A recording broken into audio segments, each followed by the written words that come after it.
are finally here. The start of the season is upon us, and there will be college football for the next 19 Saturdays. It is IB countdown to kickoff. We've got Notre Dame and Navy coming up, of course, in Dublin, Ireland. None of us are in Dublin, but we're scattered across Indiana and Ohio, actually, with Vince D'Addario and Jesse Stiers, Sean Stiers. You guys ready to just light this thing up and get it going? Yeah, pregame number one. It's very exciting. Excited for the season to finally be here and to get this thing underway. You know, there was nothing worse than kind of the lull between the offseason and now, but it's finally here, and we finally get to stop speculating and see what this team is all about. I think the best part is you sound excited, Jesse. Jesse's been accused of indifference, you know, during the month of July, especially. He's listeners, viewers, they've come at him. You know, it's like, you're not into this enough, Jesse. Come on. Well, it's season now. You don't have a choice. You're That's all right. in. Let's go. That's exactly right. I placed all my FanDuel futures today, so I locked them in officially. I made some wagers myself this morning. I came up with what I think is going to be a good Notre Dame parlay on this game with some yardage overs and unders and nice. Sam Hartman's touchdowns and things yeah. like So I that. did a ticket for this game, and then, like I said, I did season long ones. So I touched a lot of Sam Hartman's props for the season, and then I touched the team win totals props. And I was so torn because the line is 8.5, and I was torn. Do I take the 8.5 or do I go up to 9.5? And I actually split them between the two. I split the money between the two because I was so indifferent. So the 8.5 is kind of like my security blanket, and then the 9.5 is like, I actually expect that to happen, which would be sounds like you've got a little doubt in the back of your mind on what this season's going to be. I don't have doubt, but there's just a security blanket when it comes to my money. You know, it's a little bit different. Okay. You placed probably upwards of double-digit bets. What do you mean you're playing safe with your money? I don't know what you're talking about. Jesse's got his money spread everywhere right now. I have like 12 open bets right now. It's kind of stressful, but it's impressive. Man. I didn't wait long enough to do like the single player like prop bets and stuff like that. I'm gonna have to renegotiate, I think, tomorrow morning. Like I've got like spread, you know, the spread of the game and like the over-under, you know, stuff like that, but nothing. Yeah, good like individual players parlay that I need to put together for tomorrow morning. I think it was just yesterday that a lot of these game props started coming out on the different betting apps, and Jesse sent me some of them, and I was like, ooh, this makes things more interesting. So we'll get to some of those in rapid fire. We've got a lot of them coming up for Notre Dame game props, for, you know, player game props for this game in rapid fire a little bit later. Some interesting ones, and they changed quite a bit overnight as well. So I was going to say, if you looked at those again today, those overage on some of those wide receivers are actually down from yesterday. Yeah, exactly. Well, it's Notre Dame and Navy. Last time these two teams played in Ireland, it was also the last time they started off a season against one another. That was back in 2012 when Notre Dame won 50-10. This August 26th kickoff between these two is the earliest that Notre Dame and Navy have ever kicked off in the what's going to be 96 meetings between these two teams, which is interesting. And in the 109 seasons Notre Dame has won its season opener, they've gone on to post a winning record 93.5% of the time. So quite a bit on this game, I guess, if you look at it that way. How excited are you guys? I'll start with you this time, Vince. How excited for the start of the season are you? I'm fired up, man. Like I really hate speculation and like talking about the games for since January, right? And now we actually have football to talk about. Like I've gotten my fix from like high school football, but this is Notre Dame. Like this is different. Like I am super fired up for the beginning of the season. I'm happy they're playing in week 0 because it's a week sooner and we're able to get after it a little bit sooner. And there's really no other good games on this weekend. So like all eyes are on Notre Dame. So I am super excited to kick off the season and get it fired up. And on top of that, while if I was a part of the program, I would be maybe not so happy there isn't a bye after this game.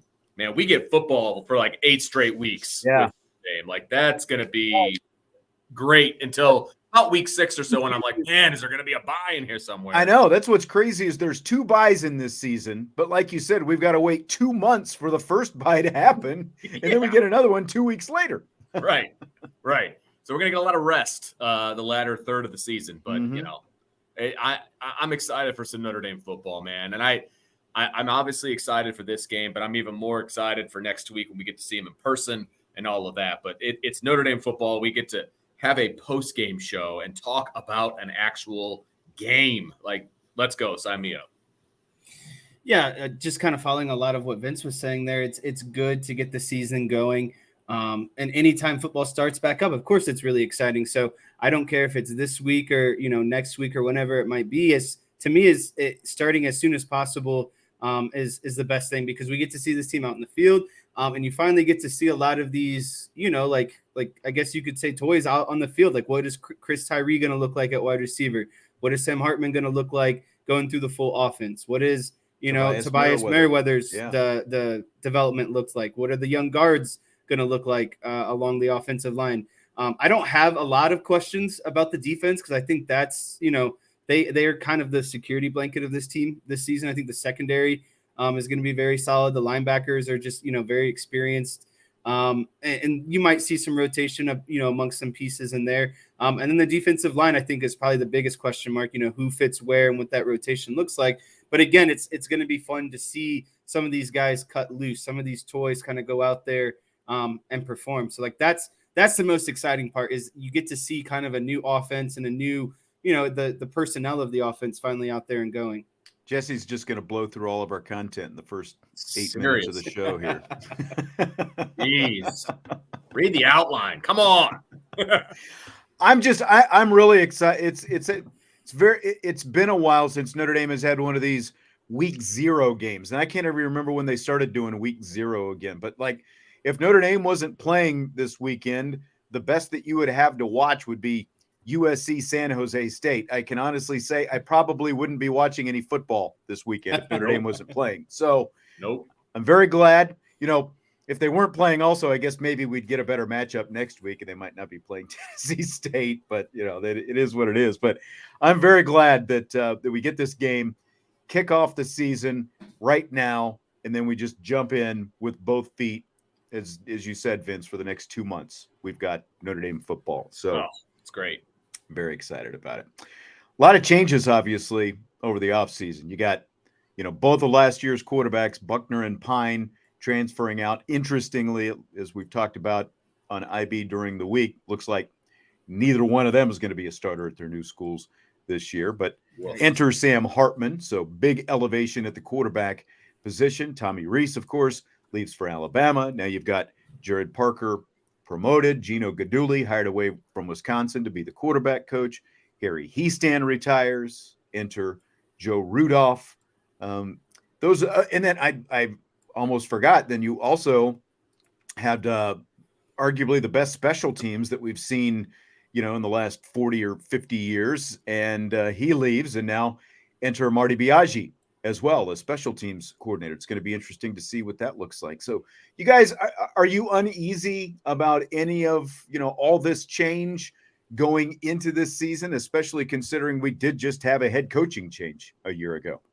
I'd say the thing that I am most concerned about is just Jared Parker overall. And I don't think that I'm not necessarily worried about, the offense and the production and stuff like that, but just getting Jared Parker's wheels kind of going, getting everything kind of synchronized, because it is a guy that's taking his first stab at, fully leading an offense, I guess, for the first time.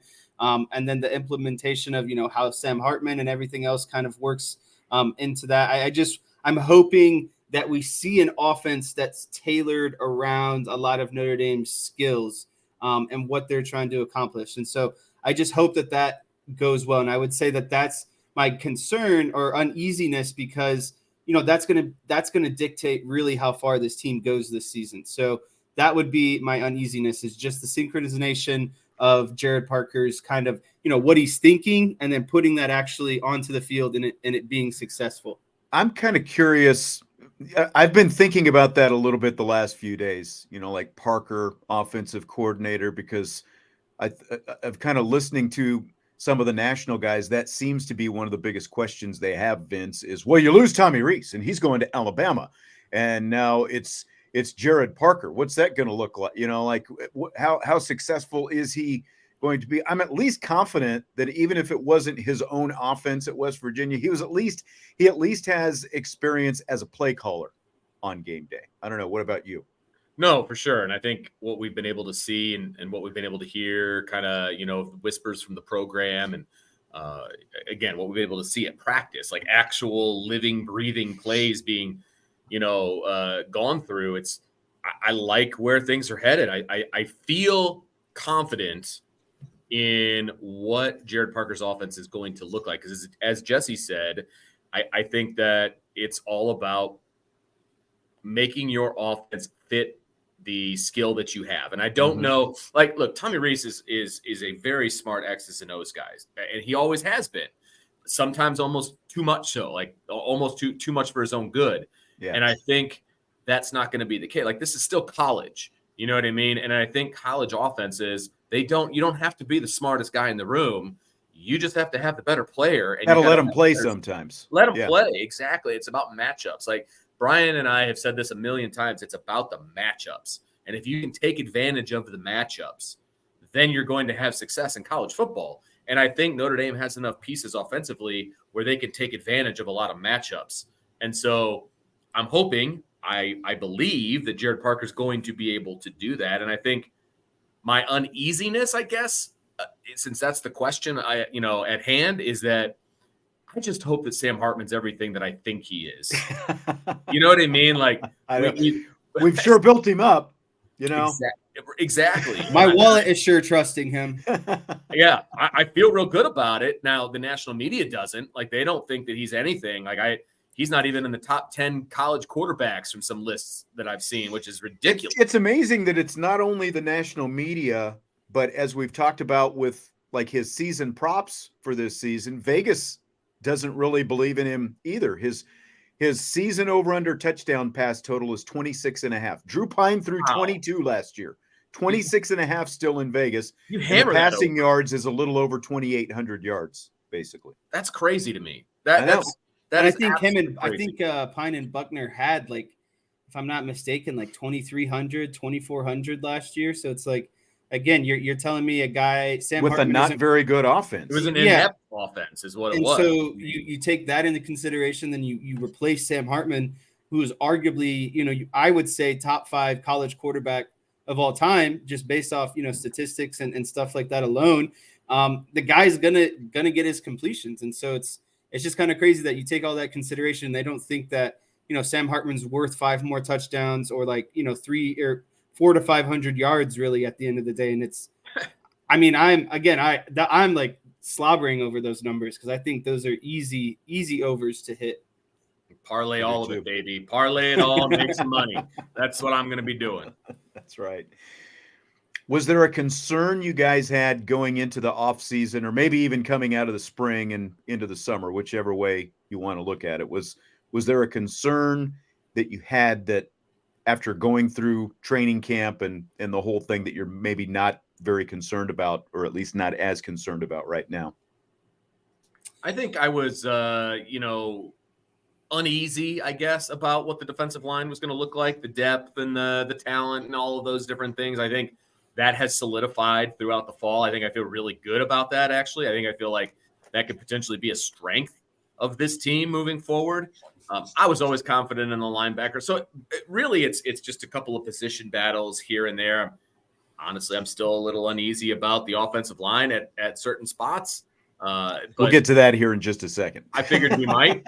And so, that's really the only concerns I had, was a couple of the position battles, how those were going to shake out. But I feel like Marcus Freeman did a good job putting his staff back together after some losses and some retirements and, things of that nature. And I think he did a good job. I think it was a winding road to get there at times, but I think the destination ended up being in favor of Notre Dame. And I think that the rest of the world, the rest of the college football world is going to see that moving forward. I don't think they see it yet, but I think they will see it in a few weeks.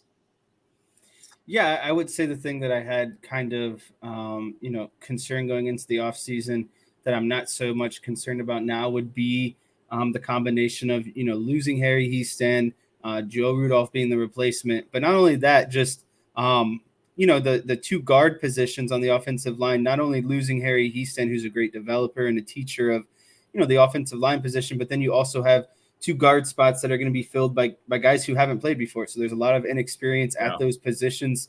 And I don't think I'm as much concerned now just because of hearing, it was a process coming to who was going to be, the starting guards at each position. And it wasn't just who everyone kind of assumed it was going to be. It was guys who it sounded like really fought out and earned some spots. And I think that's what makes me feel some reassurance is, again, there was actual competition for it, right? It was just, it involved two guys having to go up against each other and really fighting it out to get that spot. And when that's the case, I feel like when you're working for something and you're earning for something like that, I feel more comfortable about who's going to be in there.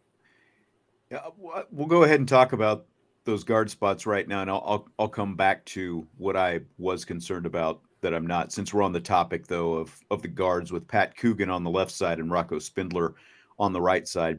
I don't think anyone other than Andrew Kristofic and Andrew Kristofic's friends and family are overly concerned or disappointed to see Rocco Spindler in that right guard spot.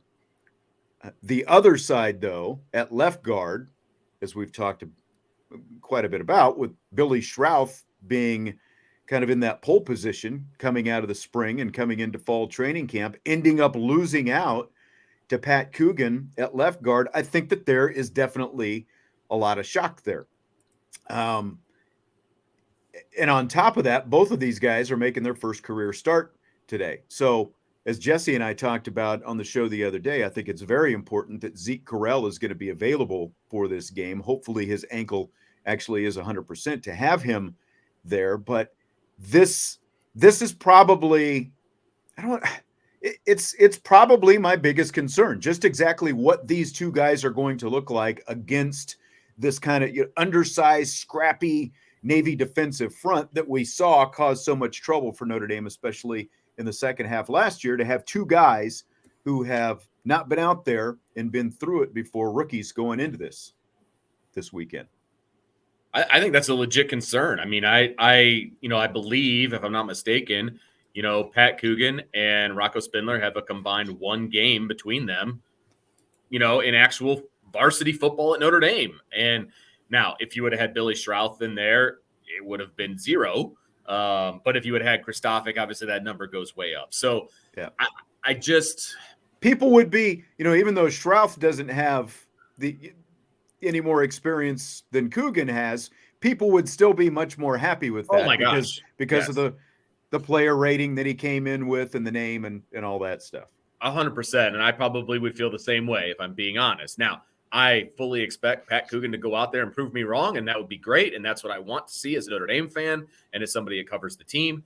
But I've got some uneasiness about whether that was the right decision or not. And are they going to stick with that decision throughout the year? I think that's right. Something that we don't know the answer to. Look, we didn't get to see a ton of live stuff during training camp. What we saw, I didn't see Pat Coogan make any monstrous mistakes that it's like, right, why is that guy on the field? But at the same time, it's like we didn't see him do we didn't see him do anything special enough that it's like that reassures us that he's out there. Yeah. So this is really going to be, we're all going to find out together when they take the field Saturday afternoon. In terms of what I was concerned about going into the, to this that I'm not concerned about right now, to kind of circle back to that real quick, I would just say defensive line, because during the spring, I felt really good about Jason Onye.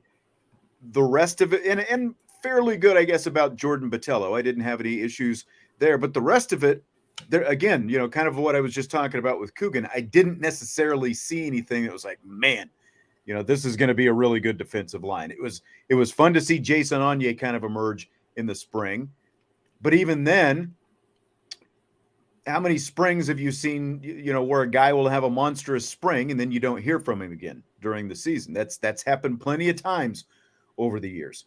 But the entire defensive line really elevated during fall training camp. Every opportunity we got to see them, they were doing some good stuff. And we had some of the video and all the different stuff that's happened at, like, Riley Mills looks like he is going to be a true, like, this. Can we say that if Riley Mills has a big year, like, Riley Mills hasn't had what you'd call a breakout season yet, right? Like, he's going into his senior season. Riley Mills hasn't really broken out. And I think he is going to break out legit this season. And there were obviously questions about Al Washington, both from the recruiting aspect and from the developmental aspect after one season. And what we've seen in training camp says the developmental side is there. Now it has to be put into action on the field on Saturdays, but I feel, and I was talking about this with Jesse, and maybe it was when I was by myself on Wednesday, like, you guys both know that I'm a little bit more cautious before I go all in, like fully backing, anything or anyone. I definitely have a little bit more wait and see sort of approach. But I feel on this defensive line, I feel really good about this defensive line. And trust me on this, because there are still people obviously who want to knock the linebackers, and there are things to knock with these veteran linebackers. They have not been perfect. I'm not saying that by any means, but if this defensive line plays the way I think it's going to play, it's only going to make the linebackers that much better. And it's going to take care, like, there was so much on the linebackers last year because the defensive line was just not contributing enough. But I think it's all going to come together this year based on what we've seen.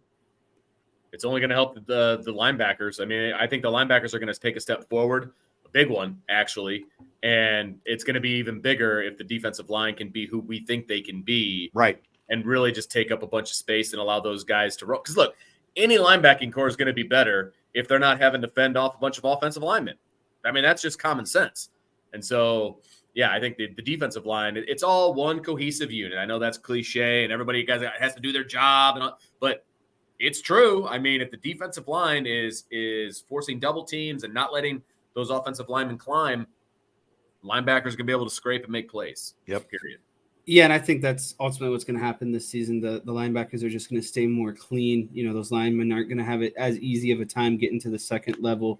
And my man J.D. Bertrand's going for 130 tackles this season. Ooh, 130. That was his bold prediction. He's sticking to it, and I like it. Putting it up there. All right. So what's the biggest question you guys have about this team going into the season? Honestly, I'm going to say my biggest question is Marcus Freeman. And I don't mean that in a negative way. He got a year under his belt. He obviously made some mistakes last year. We can all agree on that. I am really curious as to how he navigates this season, whether it's, managing the success, whether it's managing some of the not so successful games and how you bounce back. What is his maturation process as a head coach? We don't know that. You know what I mean? And I think he does a really good job of self-reflection and all of those different things. He's going to be able to show us that, I think, this year. Is there going to be a Marshall and a Stanford on this year's schedule, right? I mean, you can't have those. And you can almost make it, it was a one-off last year, but that's a huge knock right now. Mm-hmm. And he kind of make people forget about that. You know what I mean? And so how does he navigate? How is he as a head coach? Is he going to be more involved? Is he going to be less involved in some play? Like, those are big questions for me from a big picture standpoint. Yeah, I'm going to kind of piggyback off of something Vince said there. I think my biggest concern would be, is Notre Dame going to be prepared and play how they play against USC, Ohio State, Clemson, against Tennessee State, Duke, Stanford, this season? I think that the biggest concern is got to be, are they going to, show up for every game? Like every game is that important game at the end of the day, right? And so, because you can't not do it. And we saw last year what that led to. And I just don't think you'll get as many mulligans this year. People aren't going to be as gracious as they were last year. And that's, people weren't even gracious last year, right? Like, and so imagine what that would look like again. People don't want to see the same mistakes committed over and over again, because that's when you're going to get into some trouble. So Notre Dame has to show up to every game with the same mental preparation and the same preparation, on the field. It can't be, at times looking really good against Clemson and then looking like crap against Stanford. Yeah, I mean, Marcus Freeman showed last year that he could sort of learn on the fly and was able to correct some things from week to week. To his credit, after they lose to a team like Marshall and then Stanford, unfortunately, you don't want to lose to historically the worst Stanford team in the last 15 or 20 years to have to learn that lesson. And that's the biggest thing now. It's like, okay, you learned those things last year, but as you said, there's a lot less grace period now because you've got a really talented football team, but Marcus Freeman is still just in year 2 as a head coach. He seems like he has been a sponge and he has done a lot, like, because it's not just that he's showing up like at the lacrosse games and the women's basketball games and the hockey games. He is actually engaged with those head coaches of those different sports and spent time with all of them being a sponge and trying to learn about how to become a better head coach. And, there's only so much, I guess, sort of book learning you can do. You obviously have to put it into practice. But I think that based on just the organization, there's nothing that I've seen either in the spring or in the fall when we've been out there at practices that says what is this guy doing? I like the way he's kept things competitive, but I also like the way, again, learning from last year, he's sort of dialed things back to some extent with the whole, lessening reps when he needs to, keeping these guys fresh coming out of training camp so that their bodies are ready to go going into the season, and again, minimizing injuries as much as possible. So I there's a lot of learning that's been done, but again, is that going to show up as consistency during the season? That's a big one. Is this ACC winning streak going to continue? How long is it going to continue? They've won 28 straight in the regular season coming into this year. And, we all have that BK PTSD and bad taste in our mouths for a lot of things that he did, but he did figure out how to win a lot of football games. Not just, we can knock him for not winning enough big games, but he won all the games he was supposed to. And that's, I think, Marcus Freeman's biggest charge right now is, okay, now you've got to win consistently, week in and week out, regardless of who the opponent is. Because I feel like he's shown us he can win the big game. Right? Yeah. I mean, I feel like he's shown us that, but now you got to win the other ones. That's going to be really important. Yep. So how important is this season for Freeman and for Notre Dame, do you think? I would say that this season is pretty significant because, again, it's Marcus Freeman's second year. He is a young coach. Those things are taken in consideration. But that, again, those things can only be true and kind of last for so long before people start to give you a different kind of level of scrutiny, right? So I think that, again, you can't make the same mistakes as you did last year. And I think that's going to be an important thing among the fan base. And I think with the high profile games at home, I think there's an expectation that you win at least one of those, right? And obviously everyone wants to win both of those.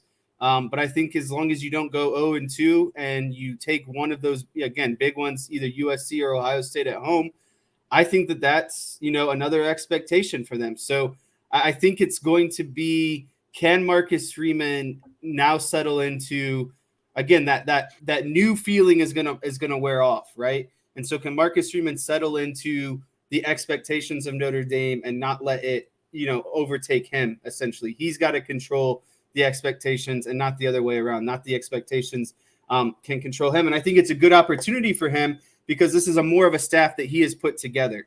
And so I think that is more so leads to, again, more expectations because he has had more say in putting now the roster together, putting together of the coaching staff. Like there's just more on Marcus Freeman now, and it's year 2. And again, he's no longer, looked at as the guy that everyone wanted to be a head coach. He's a head coach now, and you have to perform and live up to those kind of expectations this season. Yeah, I think this year is massive. I mean, I know that he's got a 5-year deal, and all those things. But if he lays an egg this year, and by laying an egg, I mean 9-4, that's laying an egg. I mean, and that back-to-back 4-loss seasons. Right.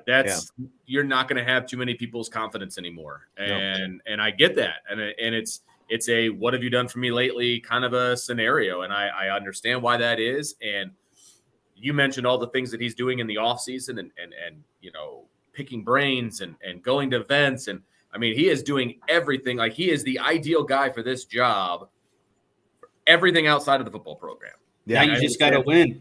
I mean, now he's got to win. That's exactly right. I mean, he's darn near a model for Under Armour. He goes to all the events. He went to the White House with his mom. I mean, he's doing all of these things, and they're all wonderful, wonderful things. Now you got to win. And I'm not saying he's got to go out and win a national championship. He's got to win 10 games. I mean, you got to win 10 games. And I hate to say it, but I think it's got to be 10 regular season games. And so that's the floor for me. And so can he do it? And what does it look like while he's doing it? Right? Because not all 10-2s are created equal, but 10 wins will go a long way to keeping people on his side.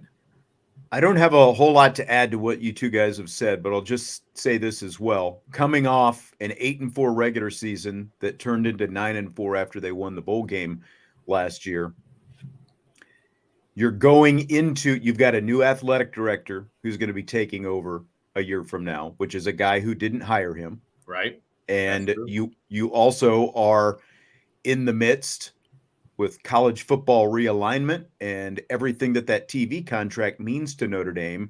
You're in the midst of, if the TV contract renewal with NBC or whoever else is not being actively negotiated right now, it's going to be negotiated at some point within the next year or so after this regular season takes place. So now it's like you've got this, as you said, very, very affable, very likable head coach with all these different things that are going for him.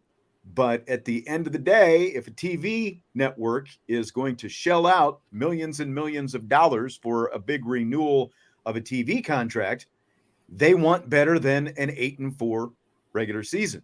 So that's kind of, that's at least in the backdrop. Everyone's aware of that. And again, with a new athletic director coming aboard who didn't hire the head coach. And that's always, Jack Swarbrick came in. He didn't hire Charlie Weiss. He had to make a decision relatively soon. So, and I'm not saying that, Marcus Freeman's on the hot seat or any of that kind of stuff, but it's all there. It's all expectations. Yeah. It's all a factor. Yep. Let's talk a little bit about Navy. Jesse, do you have your whiteboards that you used the other day? Yeah, I got a couple on me today. So the one offensively that I would like you to talk about a little bit, and I don't want to go like too deep on the whiteboard just because we're not doing a live show today. You know what I mean? So, but I mean, I do want you to bring it up and talk about it. The two things that I found were most interesting when you were talking about the depth of what the halfback does, whether he goes, a little bit more shallow or deeper on his motion and what that means. And then also what you were talking about, what Kennesaw State, Grant Chestnut, of course, I should introduce this for people who haven't maybe been as attuned to it. Grant Chestnut is the new Navy offensive coordinator. He was with former Navy head coach Paul Johnson back in Paul Johnson's Navy days, and then followed him to Georgia Tech. And then he went from Georgia Tech to Kennesaw State, where he was the offensive coordinator. There is more passing in the Kennesaw State triple option offense than there has been in the Navy triple option offense. Navy averaged about 85 passing yards a game last year. Kennesaw State averaged 135. So about 50 more yards per game. But some of the stuff Jesse brought up yesterday, specific to the way how they use the quarterback as a keeper of the ball and where they run the quarterback, I thought was really interesting stuff. So we're bringing up here. Here's the old wing T offense that we've all seen quite a bit before. So Jesse, I'll let you kind of take it from here. Just a couple of those nuances that you were talking about with how Kennesaw State specifically like to use its wingbacks and its quarterbacks in this option attack? Yeah. So what I'll start with first is, this fullback is either going to take a more hard line dive kind of towards the A gap, or it's going to be a more of like a veer towards the tackle. And right away, what that establishes is who the quarterback is reading. If it's coming down the A gap, he's reading this interior defensive lineman. And if it's going to be more of a veer scheme, he's going to be, reading this defensive end. So anytime that these guys crash, that means the quarterback's going to keep it. If they, in terms of widen or get, a little bit outside, then that's when you're going to see the ball handed off to the fullback. So that's first and foremost of, what's coming right now, right at you with the read.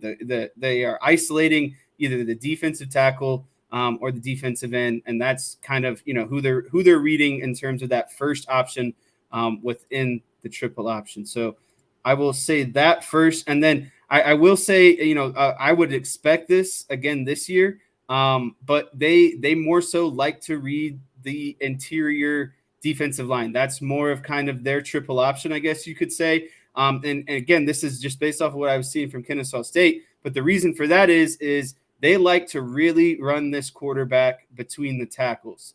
And so when you're running that, when you're reading the defensive tackle, that's important for the quarterback, keeping it and essentially kind of running or snaking his way kind of between the tackles. So that is something to look for, first and foremost. Give me a second here. I'm going to try to delete a couple pieces that I have.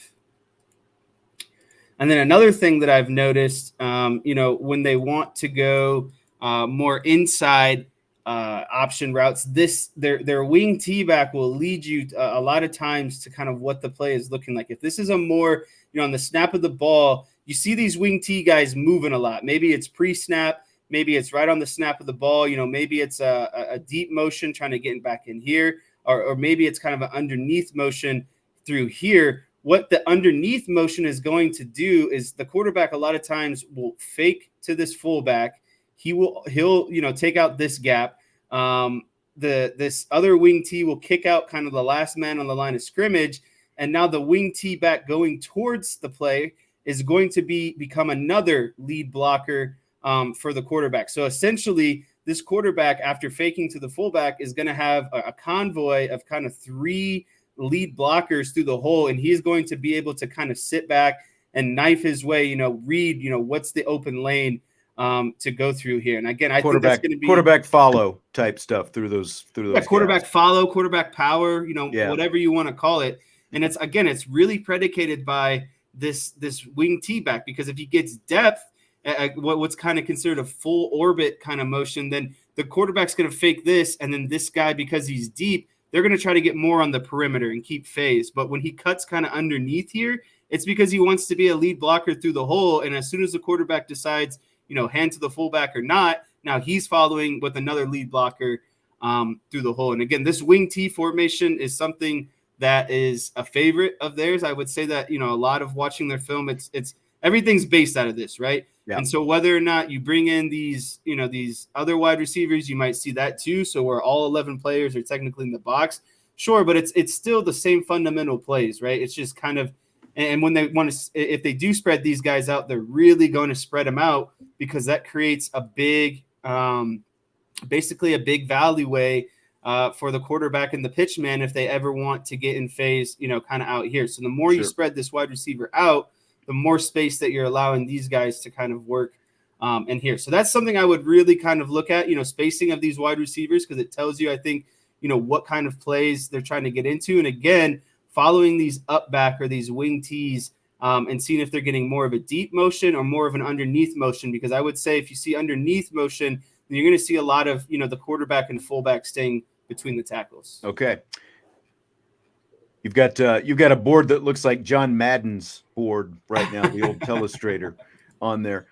Navy is expected to use 2 quarterbacks, Ty Lavatai as well as Blake. And I think that plays an important part, because I think there's going to be a guy who's a little probably bit thicker and tougher between the tackles, and there's going to be a guy who's a little bit, maybe speedier or quicker on the edge, and you'll see him get into more of a a true phase kind of triple option. But I think Sure. that would be the variance between why they have two and what they would be being used for. And again, this is my best guess. It could all be wrong, but I would say that that's kind of what you could expect out of the different quarterbacks. One's going to be more of a between the tackle runner. The other one's going to be a more outside kind of perimeter runner.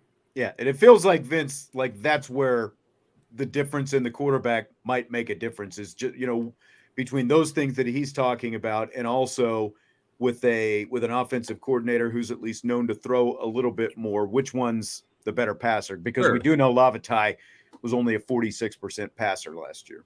Yeah, I mean, it's tough when you bring in a guy like this to run an offense that's just different enough that you need guys that aren't maybe on your roster right now. You know what I mean? And they're going to try to piece it together with two different quarterbacks. But as Jess was saying, like, that might tip your hand as to what you're going to be doing. And, that could be bad for Navy, or it could be good because maybe one guy's going to try to do what the other guy does better, whatever, right? So yeah, a lot of question marks going into this game from an offensive coordinator standpoint, from a quarterback standpoint, all of it. It's going to be very interesting. But at the end of the day, it's going to be all about, does the defense just stick with their fundamentals and stick with their exactly, Vince. That's as boring as it gets. Right. You have to do your assignment, even if it's taking you away from the ball technically, because it's just the one time that it doesn't, and then you're not, you bite on something you're not. Well, that's the fullback hitting up the middle for, a 30-yard gain or whatever it might be. So like you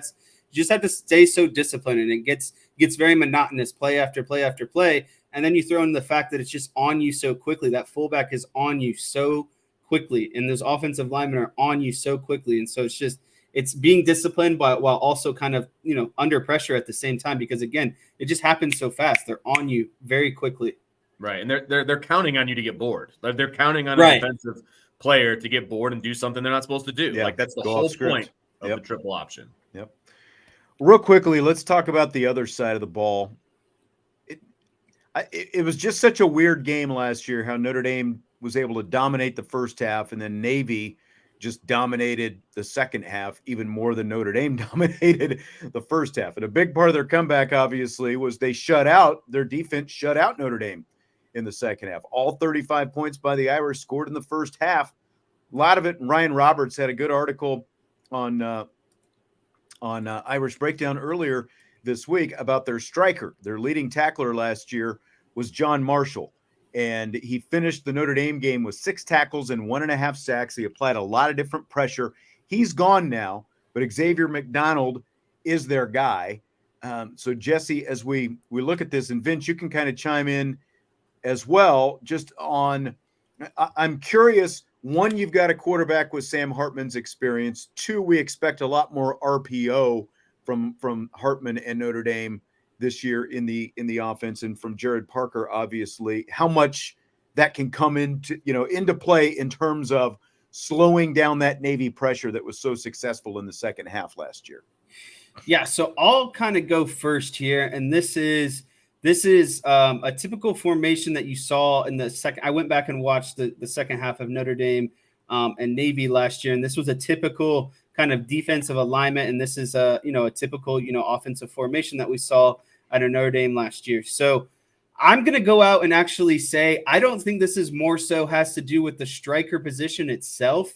Okay. I think it's just what they're accomplishing with the striker, and you can see, like, look how wonky this looks. The right tackle has 3 guys on the outside of him in this formation, and the third farthest guy being that actual striker, right? You only have one interior defensive lineman, and he's over the center. And now you have 2 basically defenders outside of the left tackle on the other side. So really wonky kind of looking set, but really what all they're doing with this is I just think that they wanted to get Notre Dame to look at something that they weren't used to seeing, right? And so they brought all these guys out, and it was just a lot of, to me, disguise for bringing variations of 5 and 6 man pressures. And that's really what gave Notre Dame a fit. They didn't know, based on how guys were lining up, and then, the different, and just to kind of draw something up here, for example, maybe this guy kind of, stays to the outside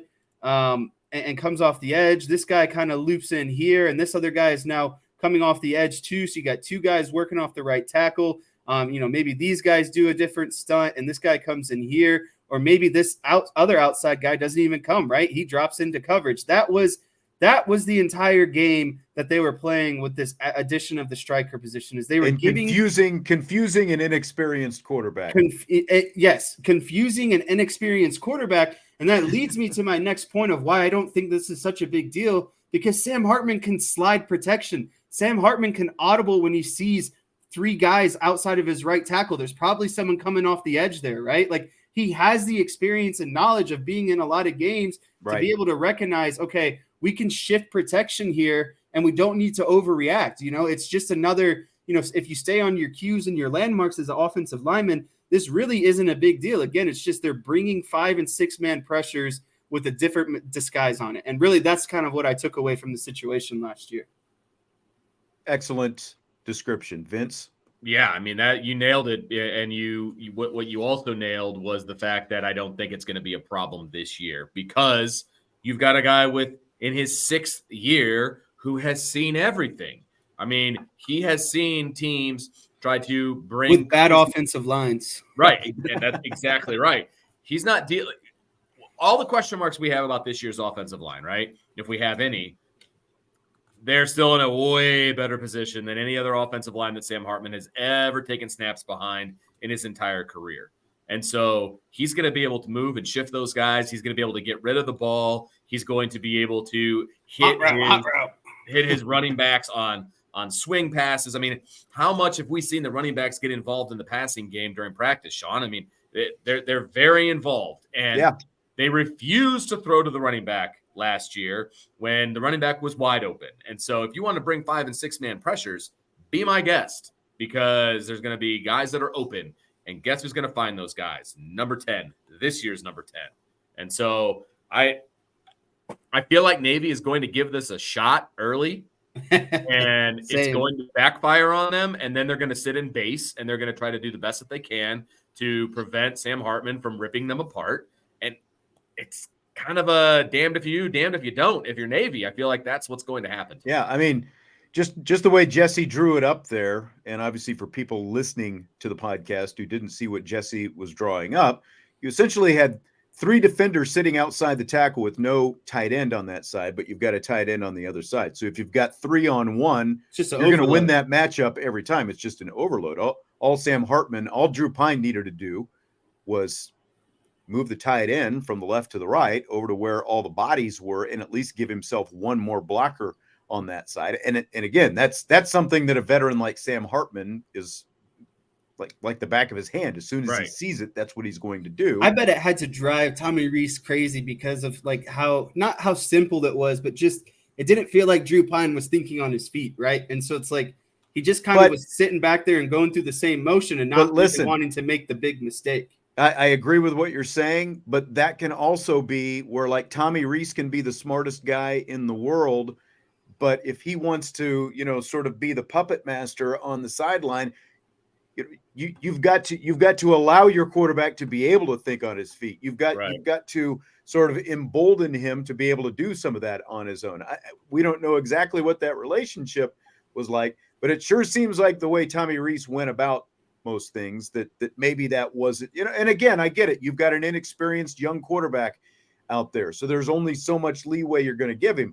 But at the same time, that seems like a simple communication thing. Like in between series, you can see, where Tommy Rees can say, look, you've got 3 guys over there with outside of one blocker. You've got to, shift some protection. It shouldn't be that hard, but maybe because Tommy Rees did want to run things so much that wasn't an option for Drew Pine. I don't know. Right. Yeah. Yeah. No, that's a good call. I mean, this is where the scan offense comes in, and and that scan offense is supposed to take care of some of that. Or like if they see it, they're supposed to be able to change things themselves. So. Right, and one of the problems with the scan is you're sitting there and you're waiting, and then you're moving. Everything is in slow motion. Exactly. Whereas with Sam Hartman, he's going to be able to put guys where they need to be without having to look to the sideline and things like that. He'll get them into the right play by himself, and it's not necessarily a knock on Drew Pine. Drew Pine wasn't even supposed to be the starter last year. Right. I mean, Drew Pine is Drew Pine, And they did end up winning what the he game. could with the situation that was pretty unfortunate. Right. They put up 35 points in the first half with Drew Pine at quarterback. You know what I mean? And so they just didn't adjust well. The guy did throw 4 touchdown passes in the first half. So I mean, we can knock Drew Pine, rightfully so, but we also have to give him praise, rightfully so, for what went on in the first half, right? Mm-hmm. So they got to be able to put together the full game, period. Yes. Guys, are you ready for rapid fire? I'm ready for rapid fire because this is more like betting fire. So let's get it going. Oh, yeah.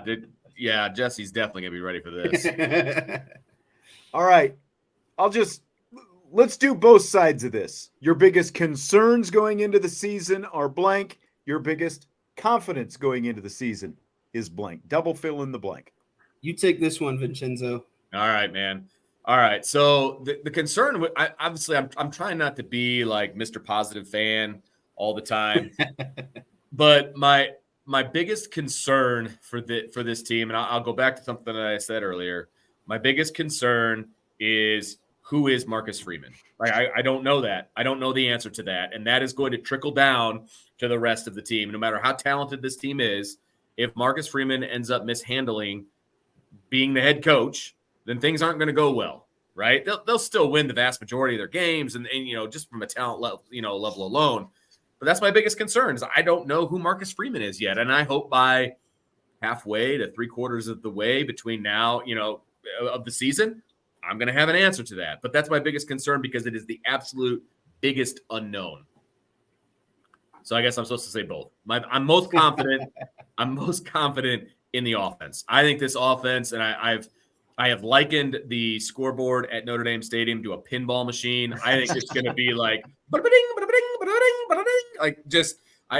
going to put up points, man. They're going to put up points this year. They're going to score lots of touchdowns. It's going to be, if you like offensive football, I think you're really going to enjoy 2023.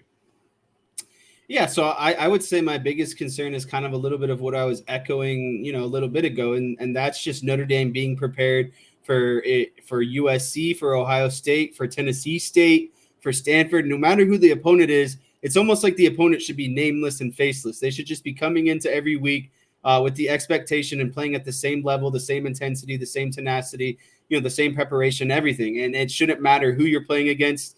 It's just, or where you're playing at, or what time of day you're playing at. You're just showing up and you're playing good football, because that's what Notre Dame football should be. It's just showing up, being prepared, and executing. And not only executing, but just really just stomping on some throats along the way, right? Like I want to see that tenacity. What's concerned me in the past is Notre Dame will get up and then just kind of coast out and really have to, struggle or be challenged towards the end of games and really honestly give, some fans a lot of cardiac struggle towards the end of the line. And I want to see that. I want to see that switch. And I think that's going to be whether or not that's going to be a trait of Marcus Freeman. Is Marcus Freeman going to allow this team to be successful and to be dominant, right? Because like you see the Ohio States do that every year. You see them beat, Rutgers 56-10 or, like whatever it might be. I want to see Notre Dame do that. I want to see them run it up. I want to see them physically dominate and exert themselves of being, Notre Dame. And I think that's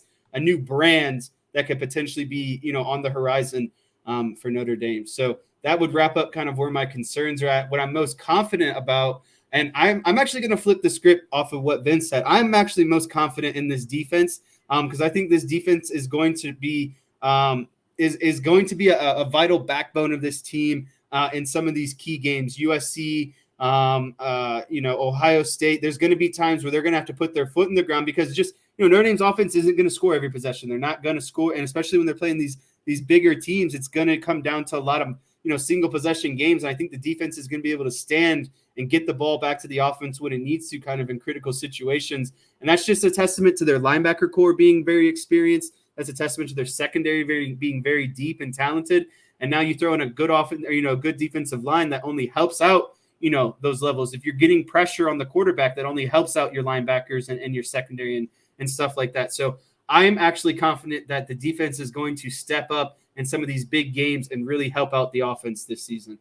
Well, I guess I'm the tiebreaker, and I'll start with what I'm most confident in, and then I'll go back to my concern. I'm very confident in Sam Hartman that this is going to be a downfield offense, but overall, I came out of fall training camp more confident in the defense than the offense. Sorry, Vince. I completely agree. I think that this is going to be a much improved defense this season, and all this concern about Al Golden, and there were legit concerns last year. But as Marcus Freeman, like, again, going back to what he learned from last year and the adjustments that they had to make, they have simplified things. And I think it's going to be a defense that is going to be able to go out there and dominate. And when you talk about like these wide receivers that Ohio State is going to have, for the first time in a long time, really since that, Lou Holtz early 90s era, Notre Dame is going to have a secondary that can stand up and go toe-to-toe with some of these elite receivers that the Ohio States of the world have had, and that the USCs of the world have had. Like Notre Dame has had pretty good defenses in the past in spots in these different matchups that we've seen against elite type opponents. But for the first time, I'm really confident that all three levels are going to be able to compete against those. So as upset I am that you didn't agree with me, I will say, though, that if you're a fan of this team, and you've got three of us who have been following this team pretty intently since January, and two are high on the defense, one's high on the offense, that's a great sign, folks. Like, that means we're confident. And I'm not saying that I'm not confident in the offense, right, but there are just enough questions for me coming out of camp to see how it is all going to fit together, I think. Oh, I get it. But I'm just saying, like, both sides of the ball should be championship level. That's what I'm saying. I think so. And that's the excitement about this team. Now, hopefully I'm not going to be let down, but going into the season, I think you could draw a line right down the middle, and you got people just as excited about the defense and the offense. And I think that's what is exciting about this team. Yep, completely agree. As far as my concern, it's really, I'm not going to belabor it, but it's very similar basically to what you guys are talking about. It's just, has Marcus Freeman figured out how to keep the team playing at a high level, regardless of opponent, for week to week. And that could be a challenge when you're talking about 8 consecutive weeks, 2 months of football that they're going to have. How they hold up over that long stretch of time. Are they going to play at a consistent level week to week and not lay massive eggs like they did last year? Because there's no way to get around it. Losing to Marshall and losing to Stanford were 2 massive eggs right out of the chute last year. So that's essentially, that's my general feeling, is based on things that we've seen and heard, that is going to be a thing of the past, but we've got to see it. There's always the chance that they could go out there and lay a massive egg once again. We obviously, none of us hope that it happens, but that's my biggest concern is, are they past that? Is Marcus Freeman past that? What is success going to look like against Navy this weekend? To me, success goes, into the three facets of the game: defense, special teams, offense. Defensively, I think you just have to, like we've talked about, it's going to be boring. It's assignment sound football. You just got to show up and do the same thing and read your keys every play, and just limit blown assignments, big plays, etc., because that's what the Navy offense is going to thrive off of. If you get a big, first or second down disruption, that puts them off schedule, and you're probably going to win that series. You just can't allow for Navy to find the blown assignment, or whatever it might be, and hit the big fullback dive, or big broken play. I think success looks like limiting blown assignments and broken plays on defense. And on offense, what success looks like is just overall fluidity. Every guy kind of getting some sort of touch on the ball. Sam Hartman looking, in unison with, making audibles, whatever it might be, and getting, checking into plays that he knows are going to work. And so, you want to put up a lot of points. I think that's also going to be, a measurement of success on offense, is putting up a good amount of points against a fairly, weaker defense, I would say, overall, especially in the passing game. And then in special teams, just doing what you need to do to get good field position, flipping field position at times, because, Navy's offense is a slow burner, right? They're not going to hit you on the big plays. So the farther you can pin them back, the longer, obviously, it's going to take them to go all the way down the field. So that's kind of what I look like in special teams, is controlling that field battle and making Navy go the entire length of the field. I'm a lot more succinct. It's cover the spread, hit the over. If they can cover the spread and hit the over, and I say that because I bet those, but I also say that because it's not going to look pretty at all times. It's the first game of the season, okay, and it's Navy, and so it's just a weird game, right?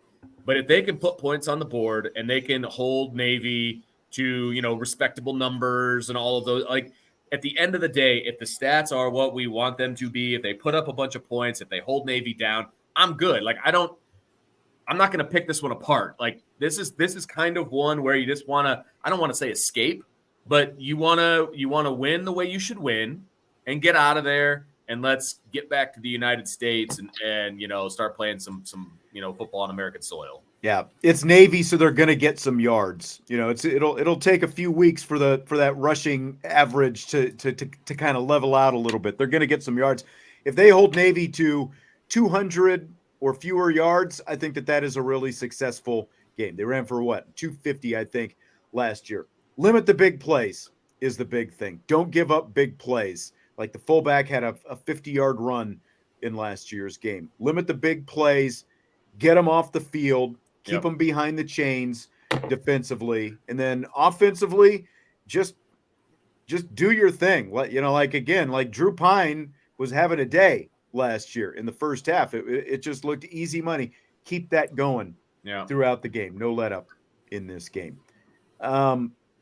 Notre Dame did lead 35-13 at halftime last year. If they get up in the first half with a big lead this time, how do they approach the second half? I think you just approach it kind of a little bit of what I was just talking about. You keep that foot on the gas. There's no such thing as coasting. And I don't think there's an excuse of, well, it's Navy, it's a physical game, etc. It's the first game of the year, right? Bodies are fresh, adrenaline is high, no matter what. So I just think if you get up big, you keep the gas on the pedal at least through the third quarter, and then you start, sprinkling in some of your reserves and your backups into the game, and you allow them to get some development in towards the end of the game. I think that's how you have to handle the situation. Foot on the gas through the third quarter, fourth quarter, you get your subs in. Yeah. And that's, I guess my point is, like Marcus Freeman talked about, this could be a team that's hard to run against. They have a quarterback, Notre Dame. They can put the ball on, they can put it on Sam Hartman's shoulders, basically. So if the run game's not there, I'm just going to keep throwing it. I'm not going to start pounding the ball into the line I think Sam because I've got a big lead. I would let, whether that turns into 6-7 touchdown passes for Sam Hartman, if that's what the game dictates, I think that's what you got to do. Because after what we saw last year, there's no room for let up. You've got to completely agree with what you guys are saying. Keep the foot on the gas. And this is a prime example of, in a nutshell, like, in a phone booth, we're going to see if Marcus Freeman has learned from last year. Yeah, right. Exactly. There's no more Michael Mayer. Who's going to be the Irish leading receiver against the Midshipmen? Chris Tyree, number 4. Ooh, okay.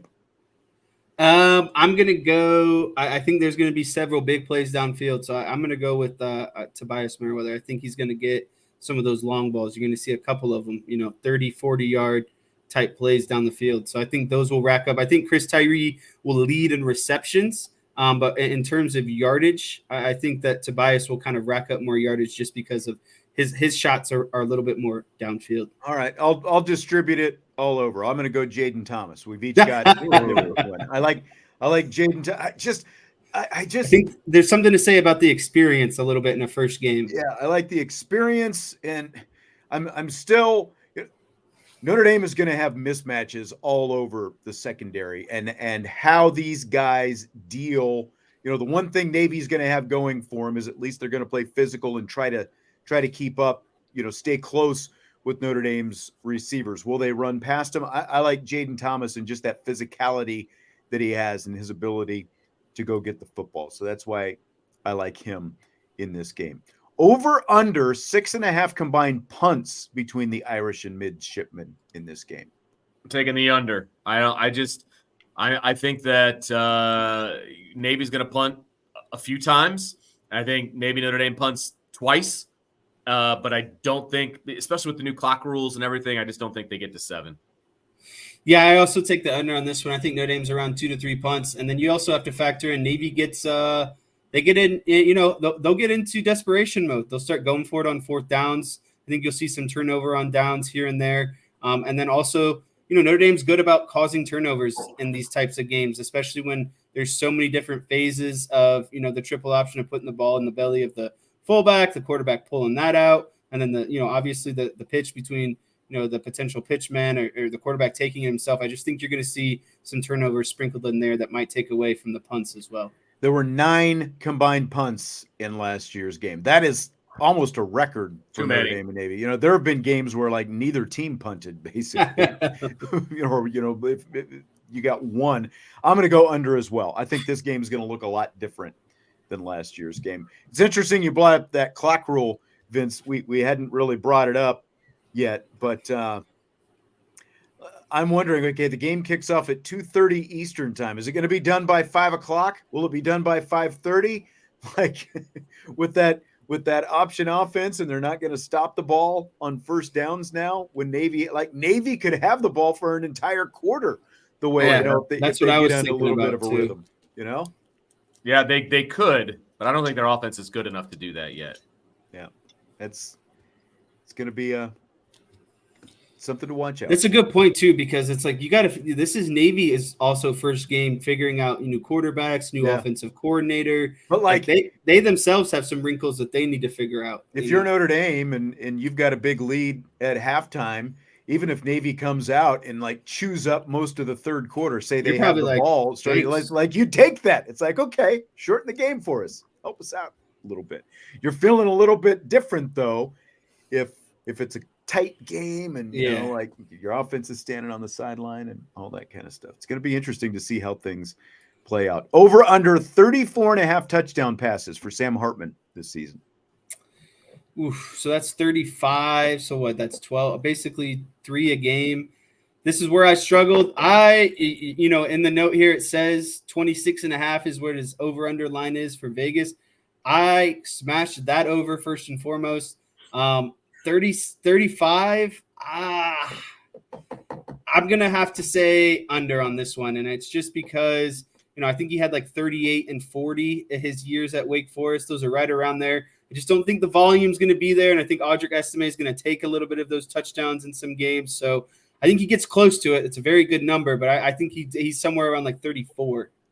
We're gonna have to speed up our answers here. We're coming into the home stretch. We've got Vince has got to get going here pretty soon. So go ahead, Vince. You're over under 34.5. I want to say over. I want to say over so badly. I could see the over. I can taste the over, but I'm going to say under because of the run game. I just think that they're going to pound it, man, and they're going to pound guys late in the game. And I just think they're going to take the ball out of Sam Hartman's hands because they won't need it. They won't need him to. So I wouldn't be surprised if it's over, but I'm going to say under. Come on. Ian Book had 34 touchdown passes in a season a few years ago. You're not wrong. I keep coming back. I'm going over. It's 3 touchdown passes a game. I'm going over, baby. Yes. And I definitely, that 26.5, that's child's play. There's no way he doesn't beat that. I can't wait to I put 300 on it. I'm just going to say it right now. Man. That's not teacher money right there, buddy. No, that is not. That is not. Holy moly. Over under 49.5 total points in this game. Over. I took the over at like 50.5, I think. And so I think a lot of points are going to be scored here. I'm not giving away my prediction yet, but I'm taking the over. Yeah, I grabbed the over at 48.5. That's my kind of big parlay ticket. I definitely think it's hit. And I think Notre Dame's obviously a large reason for that. I think Notre Dame I think Notre Dame's going to get into the 40s on their own, to be honest with you. I am going over as well, and I won't quite give away my prediction just yet, but I'm going over on that as well. Okay, now some player game props that popped up on FanDuel yesterday. Over under 32.5 receiving yards for Chris Tyree. Way over. You might get that on one pass play. I think he does that in the first quarter. Yeah. I mean, I think it's an easy over, but at the same time, we haven't seen him play a game as a wide receiver. I know, before, but one crossing route where there's a Navy guy trying to catch up to him. Yeah. That's 30 yards right there. I'm hesitantly going over again, but I agree. You're exactly right. Especially if Navy does play man-to-man out there. All it's going to take is one connection with Chris Tyree. Just one. 21.5 yards for Mitchell Evans over. I stayed away from the tight ends. Didn't bet on any of them. I think it's more of a wide receiver game, and I think there's still kind of questions about who's that kind of receiving tight end for Notre Dame. So I'm going to go with the under on this one. Actually, I don't think the tight ends play a big part of this game. Yeah, I agree. I would have stayed away from the tight ends as well. I don't think they're going to throw to the tight ends at all. Yep, did not. I would not touch those either. I'm going under on Mitchell Evans and any tight end. Over under 48.5 for Jaden Thomas. Oh, I took the over on this one as well. And not to give away, the next one, but I just think all the wide receivers are going to get a little bit of the ball is going to be, everyone's going to get a little bit of the candy this game. And I think all the wide receivers, I think you could see all three wide receivers over 50 yards, to be honest with you. So I like the over in this one too. There's just going to be so much distribution of the ball, and I really think Notre Dame's going to allow Sam Hartman to cut it loose for 3 quarters. I mean, if Navy has been watching any of the national media, they don't think Sam Hartman can play quarterback either. So I think they're going to load the box. They're going to try to try to force Sam Hartman to beat them to their peril. And I think. Do you think they really will, though? Do you think that they're that dumb? I don't think they can match up with the receivers. So I think they're going to stack the run game. They're going to stop what they think they can stop. Like if they try to stop the pass, that makes sense. You know what I mean? And that's why with Sam Hartman and these big, fast receivers all over the field, I agree with what you were saying earlier. It's going to look like a video game out there potentially. Yep, I'm going over as well. Both Thomas and Merriweather, I'm taking the over. Merriweather's is 41.5, and if he gets over 41.5, he's got more yards than he had all of last season on his one catch. But I'm going over as well. I don't know how you don't go over. Right. Yep. 2.5 touchdown passes for Sam Hartman. I'm going to say this right now. This is my favorite prop of the game. This prop is so juiced. It's like plus 160 for Sam Hartman to go over 2.5 touchdowns. Really? And Drew Pine had 4 in the first half last year. Just let that sink in. Again, right? How? And so I got a profit boost on FanDuel, and I boosted this bad boy all the way up to plus 320, and that's how confident I feel about it. But this is how much more did you put on that one? So how much do you stand to win if it happens? So it was like $25 on plus 320, which is like 105 profit at the end of the day. That's easy money to me. Sam Hartman's going to maybe throw that in the first quarter. I don't know how else to say it. They're going to let him cut loose. Drew Pine had 4 touchdown passes in the first quarter last year. How are they going to put Sam Hartman at 2.5 for the game? That's what I'm telling you. That prop is juiced. If there's one thing I can't emphasize enough, that is the single best one of this game. There's just no way he doesn't get 3 touchdowns. There's no way. And if he doesn't, I'll come on here on Monday and eat crow. Man. Vince, I guess we're all definitely over, right? Yes. I'm over on any offensive number that they've given, I'm over. Like that's where I'm at. Like I just think this offense is they're just gonna light it up. So here's my same game parlay. See what you guys think about this. I've got Hartman over 2.5 touchdown passes. Okay. I've got Estime as an anytime touchdown scorer. Okay. I've got Thomas 40+ receiving yards. Yep. I've got Hartman over 225 yards. Yep. And I've got the game over 44.5. Yeah, I like that. Very similar to mine. I took Hartman over on the 2.5. Took Hartman 250 passing yards. And then all of the Chris Tyree, Jaden Thomas, Tobias Merriweather over on the yards. I took those. I took the Notre Dame money line because why not? And then I took the over on 48.5. Yeah, I mean, the only thing I'm concerned about is the estimate touchdown, just because, it's like you don't know what's going to happen, and especially if Hartman has all these touchdowns. Yeah, but that's what I feel like. There'll be a big pass play that gets him down to the 5, and he busts it in or something like that. So we're pretty confident Hartman over 232.5 yards. What about estimate a run over under 90.5 rushing yards? I stayed away from this one. I think it's too unknown for me, and I'm banking on Sam Hartman having a really good passing day. And if the offense is clicking passing the ball, I just don't see them downshifting into the run game until very late. And so Audric Estimé will get his touches. I don't think it's going to be one of those huge games for him, quite honestly, because I think Sam Hartman's going to cut loose. So stayed away from it. Let's let Vince chime in here real quick because he's got to get going here pretty quick. I don't think I would bet it, but I'm taking the over because I think he'll hit it in the fourth quarter. I think they'll start pounding away. I'm like I stayed away from the rushing props just because of what we were talking about a second ago. If they're going to load up and take away the run game, what's that going to look like? That's right. And they struggled last year against the running the ball. Notre Dame only ran for 66 yards last year. So that kind of turned me off a little bit as well. But last question. USC is favored by 30.5 against San Jose State. What do you like there?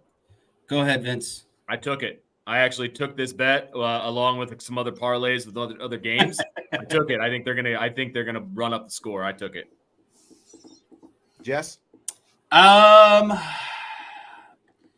I do think they're going to run up the score, so I do like the set. Yeah, but it's such a large number, and especially an opening game.